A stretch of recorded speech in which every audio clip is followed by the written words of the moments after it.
In my experience, industry has definitely a track record of being deceptive. Residents have asked for Dr. Neil Carmen's help, a scientist who studied coke plants for years. He's been offering free advice in North Birmingham for months. He doesn't like what he sees in Walter Koch's permit. I'm very concerned that this plant could be putting out far above the legal limits. And is there anything they can do to correct it then for you? For me, my day is gone on that. Yeah, that's for them children right there. That's for them. What experts tell us over and over again is that state-of-the-art monitors are the only way to truly get to the bottom of exposure concerns. One of the most important things that could be done for those two coke plants is to do a dial measurement, to take actual measurements of their emissions rather than to calculate them. Dial. Differential absorption light detection. It's a sensor that measures in very specific terms both point source emissions, what you see coming from the stacks, and fugitive emissions, what is released through leaks in valve pipe connections, mechanical seals, treatment ponds, and storage tanks.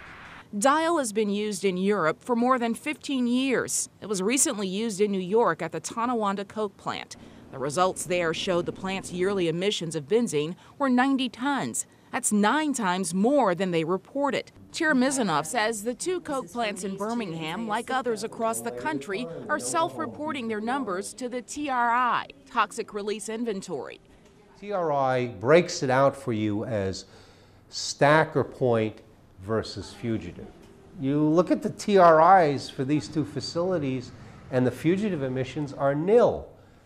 That's not what's happening. It's just not. It's not only illogical, it's a misrepresentation to the public, in my opinion.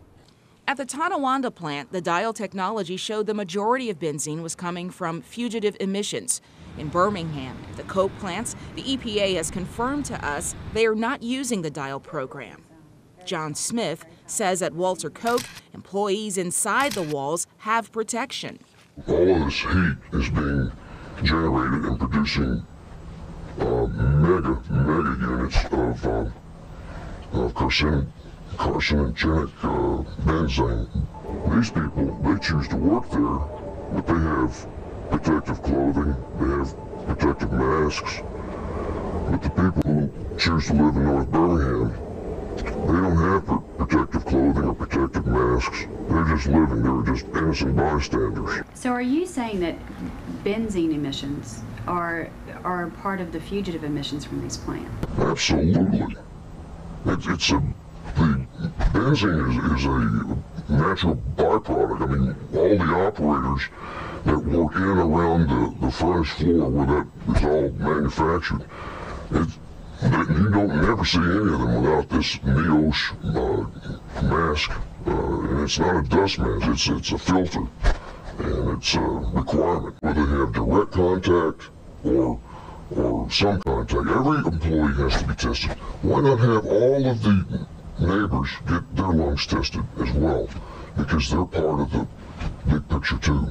Our investigative team obtained these documents, not meant for the public to see. It's testimony at a very recent, lengthy lawsuit settled out of court against ABC Coke. After searching through mounds of paperwork, we found testimony from expert witness Dr. Vincent Gary. He says, at the very least, dozens of people who live near the plant are more likely than not getting sick because of the chemicals being released. His testimony makes that direct link that is so often missing in cases like this. This is information gathered after years of investigation, and the public has never seen it until today. Listen, people have to live here. Yeah, there ought to be something that they can get to do to that plant to cut down on this pollution. Also in the documents, Dr. Cheremisinov testified that ABC Coke's actions are irresponsible, their emission reporting fraudulent. He concludes by saying that ABC's actions are both malicious and intentional. He says windswept fugitive emissions enter into the surrounding community. The air quality is poor. really poor. And our insurance man said this place right along in here, right around in here, has the highest rate of cancer because of the air quality. ABC Coke brought forth their own experts to dispute these claims. William Mason, the vice president of operations, testified that he managed the Coke ovens. Part of his job was to make sure they were repaired correctly. He addressed fugitive emission during this exchange with a plaintiff's attorney. Question, do those repairs ever leak? Answer, what do you mean by leak? Question, something escaping from the oven? Answer, yes. Question, you do keep records when there is a leak? Answer, no. And then a short time later, question, and at times those escapes or those emissions go outside the plant, don't they? Answer, some of it probably does. Question, and do you understand that that's part of the basis of what we say is wrong? Answer, uh-huh. After pouring through pages and pages, it became clear, as lawyers argued, that Mason was not an expert in his field and only holds a mathematics degree. Is it safe for somebody to live across the street from, within feet from something? In my opinion, no. The case was settled out of court, a common thread in lawsuits of this type across the country. The terms of the settlement were sealed. Residents tell me some plaintiffs have received small sums. The lawyers in this case are no longer talking. Our sources tell us the company was not ordered to make any changes. Part of the money that has been spent could have paid for relocating all of these people and getting them out of the area. The ones that are elderly could be taken care of in a facility somewhere, and the lives of the children who are coming on behind us could be saved. While lawsuits draw attention to a problem, experts say you don't want judges regulating industry. Effective changes in the way a company operates should come from regulatory bodies like county health departments or state agencies or the EPA. We try to identify responsible parties for the contaminations. In Birmingham, where the landscape is ripe with evidence of heavy industry that has come and gone, who exactly is responsible? So we've been looking into responsible parties, and we've started negotiations with Walter Koch on part of this. This negotiation phase is interesting. It's not fast. It's already been 9 months since Crowley announced they were coming to Birmingham to help. The community is still waiting. This is not the first time the EPA has negotiated with Walter Koch. It took 20 years to get the company to the table after the EPA handed down this testing order in 1989. We asked the EPA Region 4 director if this was going to happen again, and why do they have to negotiate? I want to make sure the community knows and understands that in negotiations or in these discussions, we're not in any way giving away something. We are trying to make sure that all parties are informed, understand what all parties' resources are. Gwen Keys Fleming used to be a prosecutor. One of the things that we're trying to do is really try to see if there's a path forward short of that litigation option. It becomes an acrobatic challenge to push hard enough to get industry to move, but not too hard, where industry will tie everything up in the courts. It's David against Goliath. You know, they have the bucks to pay the big lawyers, and you know, the little guy, he's at the mercy of whatever we can muster as a group who are concerned about this travesty of justice. What questions can you ask? Excuse me, the interview's over. Thank you. No doubt, it takes a strong, determined, unwavering individual to effect change and not allow a company to disappear without being noticed. To be a fugitive. 50 years ago, that was Dr. Ben Branscombe. We had to have a face-to-face knock-down drag-out with some of the industries. There was one occasion in which we had to fine one of the steel mills $10,000 a day until they stopped doing certain forms of pollution. And they were sort of shocked that we would actually do that, but we did. Dr. Branscombe has been retired for some time now. He is not part of the establishment these days to push for change, but he certainly has an opinion. Do you think that some of the health problems in that North Birmingham area are related to things that went on decades ago? Well, of course they are. A decade later, in 1971, then Jefferson County Health Officer George Hardy was criticized heavily for taking emergency action against industry in favor of residents. He's quoted as firing back, "If you are saying that we should be counting bodies before we do something, I disagree." 40 years later, we asked today's health director what he's doing. Any contact with Jeff Crowley at all? Have you talked to him, spoke to him? Has there been any type of communication back and forth? Not since they were, I have not since they were first here. Why? They have not contacted us. You were just telling us that you didn't talk to them in a while. You hadn't spoken with them. I personally have not, as health officer, because I'm overseeing the entire health department, and I don't have those personal conversations every day. Okay, but I can't answer that question because I'm not personally involved in those conversations. Should you be though? Don't you think? Sir? Should you be personally involved when it comes to a situation like this, where there's a potential Superfund or something along those lines? I'm kept appraised of overall what's going on, but we have not heard. I have not heard from the Superfund in a while. Is there any concern overall that Jefferson County is a little fearful of being sued by Walter Koch for anything that you do in the community, whether it be testing? Is there any fear that there could be that potential there? That's not an issue for us. Appreciate your line of questions. What questions didn't you like, sir? What questions didn't you like? Excuse me, the interview's over. Thank you. Yeah, but you've had a lot of people who are very concerned. What they'll never talk about is this. They can talk and did I ask something wrong? I'm more than willing to talk with you. You feel free. You can talk with me. Your health department knows something's happening here. I don't know what they know. I'm not even going to suggest what they know. But they know something's happening here. That's probably the highest benzoapyrene, TEQ, I've calculated. Our investigative team at CBS 42 has continued with our pledge to follow the progress of elected officials, county, state, and federal regulators and industry. Results from our own water and soil testing tell a story of contamination run amok. Because there's a question we've been trying to get the EPA to answer, and that was if it's safe to plant the garden. I am concerned as to whether what's in it is healthy to eat.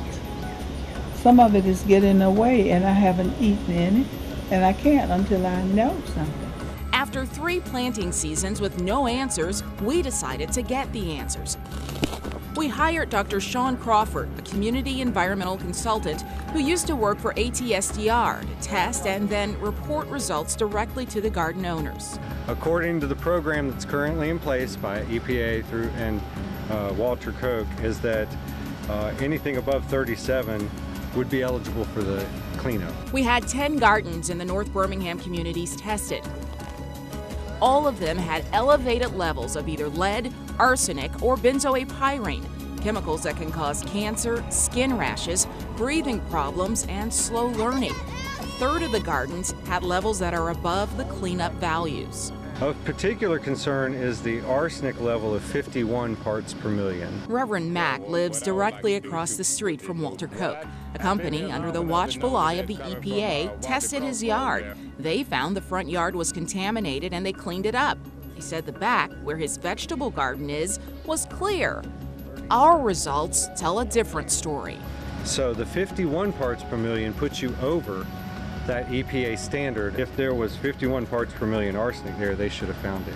Correct. When they instead said it was clean. Not only have I been eating the vegetables out of my garden, I've been feeding them to my neighbors and to my family members, and friends. So if it's contaminated and it's, can cause illness to their health, that I need to know. It's arsenic and lead. No. Okay. Delbert Taylor says people have come to test her yard. She doesn't know who. They never said. She never asked. I think the reason we so trust because we want to know what's going on with our soil, and if anybody come up, we want to know. And we feel they should be honest enough, to come back and let us know what the results are, whether it's good or bad. Ms. Ethel Brock has been feeding the vegetables from this once robust garden to her nieces and family members. From a garden with a BAP level of 2.0 parts per million, 1.5 parts per million is cleanup level. That tells me that you're significantly over. As a matter of fact, that's probably the highest benzoate-pyrene, TEQ, I've calculated for almost 100 samples in all of Birmingham. Okay? It's in your garden. A lot of people suffering from illness. We can't pinpoint where the illness coming from, but it's just so many people dying around here from the same thing. My neighbor lost a son we buried last month from cancer. But I feel like no one really even care. I feel like our mayor don't care. I feel like no one really in the city that operate in this city care about our health and our welfare. Until the problem get cleaned up, I would not grow another garden. And what's left out here, I would not harvest it. I just let it go to waste. Ending a tradition his father started 30 years ago. No one in those homes should be eating out of their gardens, for goodness sakes. There is no reason any of you should be living in a house that is that contaminated, that was not contaminated by you. You did nothing wrong. It's not our jurisdiction to do that. Gibbs says it's always about money. When fighting at Love Canal, she says they hit politicians where it counts. Taxes are based on your property value, and your property value is zero. Go try and sell your house. Even if you get a buyer, you have to disclose. When you disclose, they say, I'm going somewhere else. Your property isn't worth anything.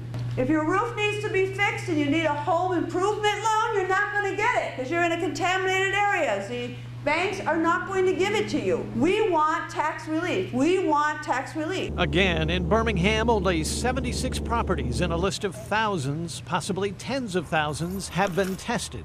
We have demonstrated that even that testing can be flawed. We offered our garden testing results to the county health department. The soil testing is really the EPA's responsibility, and that's the health department has not been responsible for that. So the health department would not be the first line of defense then for a situation like that? Well, it's just not our jurisdiction to do that. And to the EPA. They said we should give them to ATSDR. If all roads lead to ATSDR, where are their findings? Why has it taken years? But if they cared about the health of your family and women who are likely to have babies and small children crawling on the floor, they would come in and they would clean the inside of your house. Not tell you to take your shoes off at the door, not tell you to wash your hands, not tell you to strip your children down and bathe them to get the poisons off them. That's what they're saying. The problem doesn't stay in North Birmingham. Experts we commissioned also took samples upstream and downstream of 5 Mile Creek in North Birmingham. It's a tributary to Village Creek near the closed U.S. pipe facility and in Opossum Creek in southwest Birmingham. Below all the industry. Results? There were significant increases in arsenic, lead, and benzoate-pyrene in samples downstream of industrial discharges. Lead increased in downstream sediment samples by 50 to 200%. Arsenic was 5 to 15 times higher, and benzoate-pyrene increased 10 times.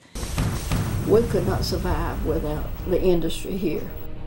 Before Cheremisinov started looking at reports for Walter Koch, ABC Koch was under court order to allow him on their property to inspect. I toured the ABC plant about 3 years ago.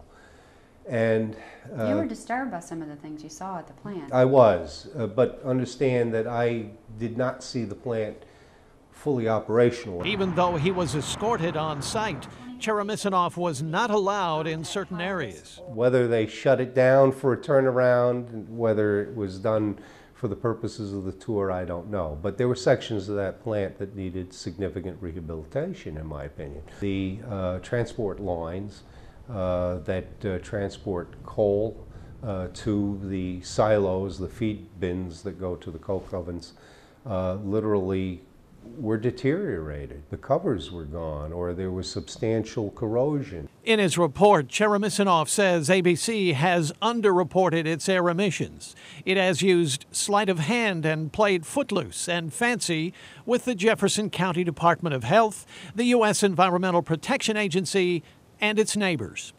Coal dust, he says, becomes airborne as it is transported and becomes a fugitive dust emission into the community. Environmental researcher Nelson Brook with the Black Warrior Riverkeeper is constantly sparring with regulators. When a regulator comes in and plays hardball with them and says, you have to fix this, it's going to cost you a lot of money, and here is a timetable for you fixing that, they don't want to be told what to do. They don't want to be told how to run their business. They want to be left alone.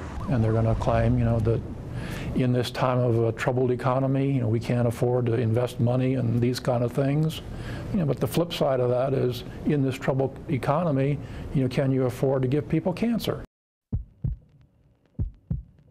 Bill Thrasher is angry because in Tarrant, he thinks industry is calling the shots. No, they don't care. Because they're making money. As long as they're making money, they're happy. It's all about the buck. He's a paramedic. When we fight fires, we go in with air packs and masks to prevent breathing the chemicals, but here you have nothing. It's just you breathe it every day. His mother, Isabel, struggled with lung cancer as the medicine she took to help prolong her life strangled her lifestyle. Bill was with his mother when her doctor gave her a stern warning. She was in the hospital, and that's when the doctors told us it was too dangerous for her to come back here. From the backyard of the house where his mother used to live, he tells us he remembers literally taking her from the hospital to a new home in a different city. He says it was too late. She was already too sick. She'd probably want me to warn everybody about that there is dangers in the air, and that it does cause health problems no matter what anybody says. We tested this yard. The levels of arsenic and lead are above cleanup values. A neighbor down the street tells us she just wants out of Tarrant. Our little 5-year-old grandson, he sits out here in his yard and play, and I don't like for him to play out there in that yard. Right. That dirt. I'm scared of the contamination in the dirt. Ms. Woodall has lived in Tarrant 45 years. She has COPD, chronic obstructive pulmonary disease. She's convinced pollution caused her husband's death from lung cancer, and now she's living with the consequences. Woodall and her neighbors say they know what they know. Because the air quality, some days, you can't even breathe out on that front. We just stay in the house. You come out here and it just a puff of smoke being in my eyes, getting watery and red and go to itching and burning. Some nights that black dust just smothers you to death back there. Many homes on this Tarrant Street are covered with the same black dust we found in Collegeville and Fairmont and Harriman Park. These homes are across from ABC Coke. Tarrant's mayor says these industries in her city have always responded to the EPA and that they are good corporate citizens. And I can tell you the 40 years I've been here, it's improved 100%, because I used to come out of my house and you couldn't see your hand before you because of the pollution in the air and the odor. I'm old enough that if the pollution was going to hurt you, I would be suffering right now. As far as I know, I'm very healthy. Do you think that there could be any validity to their frustrations or concerns that their health problems are being caused by the chemicals in the air or in the soil? No. There may be people that it is affecting, but I'm not aware of it. I see these guys, I see them with tears in their eyes, looking for work. Enough people have been making enough noise, which led to a very high-profile visit to Birmingham in the fall of 2011. I'm not sure that the EPA, the Environmental and Natural Resources Division of the department, the U.S. Attorney and the FBI have ever sat down together to hear the community's concerns. So you're participating in a new event that I think signals our commitment to move forward. It was standing room only at the Ensley Library, a listening session. Don't just sit here. We want to have the same quality of life as everyone else. It's hard for me as a dad. We need you here. Striking a balance is what's tough. Got a permit to open up an underground coal mine. It would probably employ 125 to 50 people. They'd be paid wages from $50,000 to $150,000 a year. We would consume probably $50 to $60 million worth of consumables a year, but more men to work. I see these guys, I see them with tears in their eyes, looking for work. And there's so much opposition to these guys making a living that I feel like that, you know, there's no need of me putting out any effort to provide any work. I don't think people are saying they don't want jobs and they don't want industry. I think they're saying they want this work conducted in a way that's sustainable. A message near and dear to the heart of Harriman Park neighborhood president Ernest Colvin. Always the quiet motivator in the room at the many community and EPA meetings. His concern for the children, future generations. I think they should move. I think they should get out. Colvin, a former factory worker and a smoker, couldn't say emphatically if his lung cancer came from industrial toxins. It didn't really live up to the doctor. It lived up to the good Lord above. You know, he pulled the shot. And no one will ever know. Mr. Ernest Colvin, an advocate for his neighbors, a husband, father, and grandfather, passed away several months ago. Birmingham City Councilwoman Maxine Parker helped her community organize a street dedication for Mr. Colvin. Forever set in the shadows of the smokestacks he lived near, Colvin's name is now a permanent reminder. I think his legacy will be this, that he said during Deadly Deception documentary. He said, I have lived my life. I've enjoyed my life. We've got to think of the future generation. That was the key to me. My personal opinion is these facilities literally are too close to communities. What do? You know, you just don't tear these operations down and start over someplace else. You know, it's a problem. They are trespassing. Not only they trespassing in my outer property, they trespassing in my inner property. Something can be done, and that the people in North Birmingham don't have to take it on the chin. As an individual, if they have children, get the hell out. A story of the good, the ugly, and the bad. I read in history what happened in Dachau and Auschwitz, and I can't tell you there's too much difference. It's on a different scale, but it's still sinister. Perception, dogmatically defined, is the process of attaining awareness or understanding of our environment by organizing and interpreting sensory information. We draw conclusions based on those perceptions.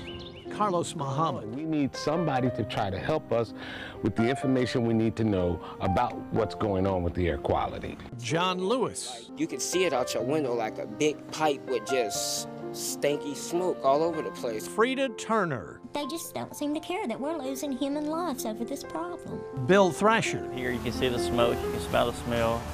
50 years later, we find ourselves still demanding better science, wanting more compassion and personal responsibility. The movement to bring about change to the victims of environmental contamination in North Birmingham is one that cannot be stopped.